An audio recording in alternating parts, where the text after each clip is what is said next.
Assalamualaikum warahmatullahi wabarakatuh. Baiklah, saya Mulyani dengan NPM 200900015. Baiklah, saya akan mempresentasikan proposal saya berjudul yaitu pengaruh inovasi produk, kualitas produk, nilai konsumen terhadap keputusan pembelian kain songket toko Haji Fatimah di Pandai Sike. Baiklah, adapun yang melatar belakangi penelitian ini yaitu dalam perkembangan dunia perekonomian terjadi perubahan dalam berbagai bidang yang menciptakan suatu persaingan yang semakin ketat. Salah satunya itu dalam bidang pemasaran. Semakin berkembangnya bidang pemasaran, kebutuhan manusia juga semakin bertambah, sehingga para pedagang hendaknya memahami dan mempelajari perilaku para konsumen dalam membuat keputusan untuk melakukan pembelian suatu produk. Nah, kain tenun songket adalah kain yang ditenun dengan menggunakan benang emas atau benang perak dan dihasilkan dari daerah-daerah tertentu saja di sebagian besar wilayah Indonesia. Cara pembuatan kain songket yang masih menggunakan alat tenun manual serta bahan yang digunakan masih menggunakan bahan alami membuat kain tenun songket dikenal sebagai kain mewah para bangsawan yang menunjukkan kemuliaan, derajat, dan martabat pemakainya. Akan tetapi, kini kain songket tidak hanya untuk golongan masyarakat kaya, tetapi juga dapat digunakan untuk masyarakat umum karena harganya yang bervariasi dari yang biasa dan terbilang murah hingga yang eksklusif dengan harga yang sangat mahal. Kini dengan digunakannya benang emas sintetis, maka harga songket tidak lagi terlalu mahal seperti dulu yang masih menggunakan benang emas asli untuk pembuatan motif. Meskipun demikian, songket kualitas tetap baik tetap dihargai sebagai bentuk kesenian yang angguna mewah. Nah, keputusan pembelian adalah sebuah penetapan tindakan dari beberapa pilihan opsi demi tercapainya sasaran atau tujuan yang diharapkan. Konsumen sebelum melakukan keputusan pembelian mempertimbangkan apakah barang tersebut dapat memenuhi kebutuhannya, apakah produk tersebut memiliki kualitas dan desain yang baik, atau tidak lain sebagainya. Suatu produk hendaknya memiliki rangsangan terhadap konsumen. Konsumen akan tertarik untuk melakukan keputusan pembelian suatu produk jika produk yang dijual mempunyai kualitas yang baik serta penampilan yang menarik. Dalam hal ini, yang akan diteliti dan penelitian adalah tentang produk kain songket. Nah, selanjutnya yaitu rumusan masalah, yaitu yang pertama bagaimana pengaruh inovasi. Berdasarkan permasalahan di atas dapat diidentifikasikan suatu rumusan masalah, yaitu bagaimana pengaruh inovasi produk terhadap keputusan pembelian kain songket Haji Fatimah di Pandai Sike. Yang kedua, bagaimana pengaruh kualitas produk terhadap keputusan pembelian kain songket Haji Fatimah di Pandai Sike. Yang ketiga, bagaimana pengaruh nilai konsumen terhadap keputusan pembelian kain songket Haji Fatimah di Pandai Sike. Nah, selanjutnya yaitu tujuan dari penelitian perusahaan ini, yaitu maka tujuan penelitian adalah sebagai berikut, yaitu yang pertama inovasi produk terhadap keputusan pembelian kain songket, yang kedua pengaruh kualitas produk terhadap keputusan pembelian kain songket, yang ketiga pengaruh nilai konsumen terhadap keputusan pembelian kain songket. Selanjutnya kita lanjut saja ke bab 2, yaitu kajian teori. Yang pertama, landasan teori awal, yaitu manajemen pemasaran menurut Kotler tahun 2016 merupakan seni dan ilmu memilih pasar sasaran dan meraih, mempertahankan serta menumbuhkan pelanggan dengan menciptakan, mengantarkan dan mengkomunikasikan nilai pelanggan yang umum. Kemudian manajemen pemasaran mengatur semua keinginan pemasaran. Karena hal ini adalah manajemen pemasaran sangat penting bagi perusahaan. Manajemen pemasaran merupakan penganalisan, perencanaan, pelaksanaan, dan pengendalian program-program yang dibuat untuk membangun, memelihara keuntungan dari pertukaran melalui sasaran guna mencapai tujuan organisasi perusahaan dalam jangka panjang. Yang kedua, keputusan pembeliannya yaitu variabel Y. Apa pengertian keputusan pembelian? Keputusan pembelian merupakan suatu proses pengambilan keputusan akan pembelian yang mencakup penentuan apa yang akan dibeli atau tidak melakukan pembelian, dan keputusan itu dimulai dari kegiatan sebelumnya. Itu menurut Al-Rashid tahun 2015. Nah, indikator keputusan pembelian digunakan penelitian merujuk pada Kotler tahun 2003, yaitu yang pertama pengenalan masalah. Proses pembelian dimulai ketika pembeli mengenali masalah atau kebutuhan. Yang kedua, pencarian informasi. Konsumen yang bergerak untuk mencari informasi yang lebih banyak yang berkaitan dengan kebutuhannya. Yang ketiga, penilaian alternatif. Tidak ada proses evaluasi tunggal sederhana yang digunakan oleh semua konsumen atau oleh satu konsumen dan semua situasi pembelian. Yang keempat, keputusan pembelian konsumen dipengaruhi oleh dua faktor, yaitu faktor internal dan faktor eksternal. Yang kelima, perilaku pasca pembelian. Setelah pembelian produk, konsumen akan mengalami suatu tingkat kepuasan atau tidak kepuasan tertentu. Nah, faktor-faktor yang mempengaruhi keputusan pembelian yaitu pertama, inovasi produk. Menurut Manoy tahun 2021 ia menyatakan bahwa kualitas produk berpengaruh kepada keputusan pembelian. Konsumen akan semakin tertarik kepada produk yang memberikan manfaat sebanyak-banyaknya. Semakin banyak manfaat yang diberikan kepada konsumen, maka semakin tinggi kemungkinan konsumen melakukan keputusan pembelian kepada produk tersebut. Yang kedua, nilai konsumen, yaitu yang nilai konsumen yang tinggi dapat mengurangi persepsi risiko konsumen sehingga dapat berdampak pada keputusan pembelian. Yaitu menurut Jehang tahun 2020 menunjukkan bahwa nilai konsumen berpengaruh positif dan signifikan terhadap keputusan pembelian. Yang ketiga, inovasi produk. Yang pertama kita akan masuk ke X1-nya yaitu inovasi produk. Yang pertama, pengertian inovasi produk menurut Uliana, inovasi produk menyatakan yaitu dalam konteks pemasaran adalah barang, jasa maupun ide yang dipersepsikan sebagai sesuatu yang baru dan berbeda dari barang, jasa maupun ide yang telah ada sebelumnya. Nah, indikator inovasi produk yaitu satu, produk baru bagian dunia, yang kedua, lini produk baru, yang ketiga, tambahan pada yang telah ada, yang keempat, perbaikan dan revisi produk, yang kelima, penentuan kembali posisi, yang keenam, pengurangan biaya. Selanjutnya, kualitas produk. X2 yaitu pengertian kualitas produk. Menurut Amelia tahun 2017, kualitas dari suatu produk menjadi bagian dari acuan positioning paling utama terutama pemasar. Kinerja produk atau jasa dipengaruhi secara langsung oleh kualitas produk, sehingga kualitas secara tegas diidentifikasikan melalui nilai kepuasan konsumen. Nah, yang menjadi indikator kualitas produk yaitu yang pertama, berbagai macam variasi produk, yang kedua, daya tahan produk, yang ketiga, kualitas produk sesuai dengan spesifikasi konsumen, yang keempat, penampilan kemasan produk, yang kelima, kualitas produk terbaik dibanding merek lain. Nah, adapun pengaruh kualitas produk terhadap keputusan pembelian kain songket ini itu menurut Manoy tahun 2021 menyatakan bahwa kualitas produk berpengaruh kepada keputusan pembelian. Konsumen akan semakin tertarik kepada produk yang diberikan kepada konsumen, maka semakin tinggi kemungkinan konsumen melakukan keputusan pembelian kepada produk tersebut. Nah, yang ketiga selanjutnya, ketiganya nilai konsumen.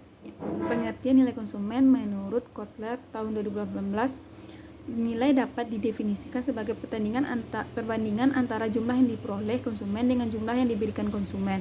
Konsumen mendapatkan keuntungan dan mengeluarkan biaya.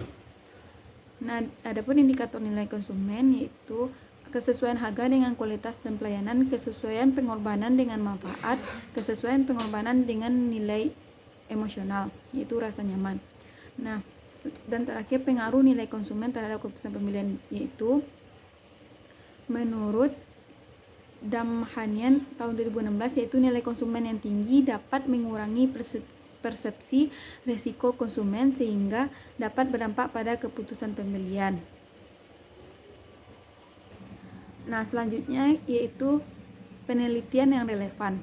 Terdapat begitu banyak penelitian terdahulu yang berkaitan dengan pengaruh inovasi produk, kualitas produk, dan nilai konsumen terhadap keputusan pembelian ini. Itu yang pertama. Penelitian dulu, nama peneliti AGD Dewa Dermawan, yang tahun 2021, judulnya pengaruh iklan, cita merek, dan kualitas produk terhadap keputusan pembelian kain songket Bali. Jurnalnya itu Jurnal Manajemen, ISN-nya 2302 sampai 8912, halamannya 255 sampai 276, penerbitnya Fakultas Ekonomi dan Bisnis Universitas Udayana. Hasil penelitian kualitas produk memiliki pengaruh positif dan signifikan terhadap keputusan pembelian. Nah, di sana saya menggunakan tabel, ada 5 penelitian terdahulu dan saya baca satu aja. Selanjutnya, kerangka konseptual. Dalam kerangka konseptual perlu dijelaskan secara tertulis antara variabel bebas dan variabel terikat.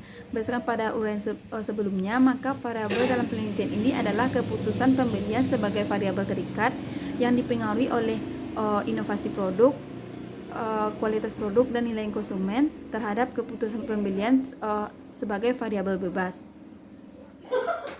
Nah, di sana ada kerangka konseptual dalam bentuk gambar yang saya paparkan. Selanjutnya kita masuk ke bab 3, yaitu metodologi penelitian. A. Jenis penelitian. Berdasarkan permasalahan yang telah dikemukakan pada latar belakang masalah di atas, maka jenis penelitian yang akan digunakan adalah penelitian asosiatif. Penelitian asosiatif adalah penelitian yang menguji atau tidaknya hubungan atau pengaruh antara satu variabel dengan variabel lainnya. Dengan demikian, maka penelitian ini akan mencoba meneliti ada atau tidaknya hubungan atau pengaruh antara satu variabel dengan variabel lainnya mengenai pengaruh signifikan antara inovasi produk, kualitas produk, dan nilai konsumen terhadap keputusan pembelian kain songket toko Haji Fatimah di Pandai. Kedua, tempat dan waktu penelitian, yaitu tempatnya dilakukan penelitian ini adalah berada di tepi jalan lalu lintas toko Haji Fatimah di Pandai, dan waktu penelitiannya dilaksanakan pada Maret tahun 2003. Waktu yang digunakan untuk penelitian ini dilaksanakan sejak tanggal dikeluarkan izin penelitian dalam kurun waktu lebih kurang 2 bulan, 1 bulan pengumpulan data dan 1 bulan pengolahan data yang meliputi penyajian dalam bentuk proposal penelitian dan proses bimbingan berlangsung. Nah, selanjutnya yaitu populasi dan sampel. Populasi merupakan wilayah, menurut Sugiono tahun 2005, populasi merupakan wilayah generalisasi yang terdiri atas objek dan subjek yang mempunyai kualitas dan karakteristik tertentu yang ditetapkan oleh peneliti untuk dipelajari dan kemudian ditarik kesimpulannya. Nah, peneliti yang digunakan dalam penelitian ini pun cukup beragam, terdapat beberapa hal yang membedakannya. Yang kedua, sampelnya menurut Sugiono tahun 2016, sampel sebagai bagian dari jumlah karakteristik yang dimiliki oleh suatu populasi. Pengukuran sampel dilakukan melalui statistik atau berdasarkan pada estimasi penelitian guna menentukan berdasarnya sampel yang diambil dalam melaksanakan penelitian suatu objek. Nah, yang terakhir jenis dan sumber data. Ada 2 jenis yang digunakan dalam penelitian ini, yakni data primer dan data sekunder. Nah, yang pertama, data primer. Data yang diperoleh dan dikumpulkan oleh peneliti secara langsung dari sumber data dan dalam hal objek penelitian. Data primer juga disebut data asli atau data baru ataupun yang digunakan pada sumber data. Dalam hal ini itu wawancara dengan pengunjung atau wisatawan yang melakukan kunjungan ke toko Haji Fatimah di Pandai. Kedua, data sekunder adalah data yang diperoleh secara tidak langsung dari objek penelitian tetapi dari pihak lain yang mempunyai informasi data yang diperlukan dalam hubungan dengan objek penelitian. Menurut Nolan tahun 2010. Pada umumnya berupa bukti-bukti tertulis dalam arsip dan dokumentasi. Dalam ini penelitian meneliti beberapa dokumen seperti laporan, catatan pekerjaan, dan dokumen lainnya sesuai dengan penelitian.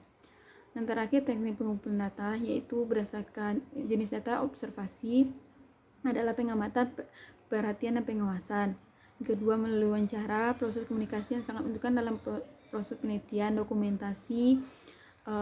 Tekniknya yaitu dalam teknik pengumpulan data, penelitian menggunakan metode pengumpulan data kuesioner angket. Kuesioner atau angket merupakan teknik pengumpulan data yang wajib responden melalui serangkaian pertanyaan atau pernyataan tertulis. Nah, yang terakhir, definisi operasional penelitian. Definisi operasional penelitian adalah variabel pengaruh dari antara inovasi produk, kualitas produk, nilai konsumen terhadap keputusan pembelian, variabel terikat independen. Adapun definisi operasional yang akan dibahas dalam penelitian ini terdapat 4 variabel, yaitu yang pertama keputusan pembelian Y. Definisinya, keputusan pembelian adalah tahap di mana pembeli telah menentukan pilihannya dan melakukan pembelian produk serta mengkonsumsinya. Indikatornya itu 1. Pengenalan masalah, kedua pencarian informasi, yang ketiga penilaian alternatif, keempat keputusan pembelian, yang kelima perilaku pasca pembelian. Yang kedua, variabel X1 yaitu inovasi produk. Menurut Meyers dan Quiz dalam Kotler tahun 2019 menyatakan bahwa inovasi produk adalah gabungan dari berbagai macam proses yang saling mempengaruhi antara yang satu dengan yang lain. Indikatornya yaitu menurut Bose, Allen, dan Hamilton tahun 2019, indikator inovasi produk yaitu 1. Produk baru bagi dunia, lini produk baru, tambahan pada yang telah ada, perbaikan dan visi produk. Yang kelima, penentuan kembali. Yang ketiga yaitu X2-nya itu kualitas produk. Pengertiannya yaitu dalam hal ini suatu produk menjadi kualitas dari suatu produk menjadi bagian dari acuan positif yang paling utama. teruntuk pemasar. Kinerja produk atau jasa dipengaruhi secara langsung oleh kualitas produk, sehingga kualitas secara tegas diidentifikasi melalui nilai dan kepuasan konsumen. Indikator kualitas produk yaitu berbagai macam variasi produk, daya tahan produk, kualitas produk sesuai dengan spesifikasi konsumen, penampilan kemasan produk, kualitas produk terbaik dibanding merek lain. Nah, definisi operasional penelitian ini saya jabarkan dalam bentuk tabel yang telah saya jelaskan. Selanjutnya, teknik analisis data, yaitu analisis deskriptif, yaitu merupakan bentuk analisis data penelitian untuk menguji generasi hasil penelitian berdasarkan satu sampel. Nah, sekian dari presentasi proposal saya. Apabila ada salah saya mohon maaf. Saya akhiri dengan wassalamualaikum warahmatullahi wabarakatuh.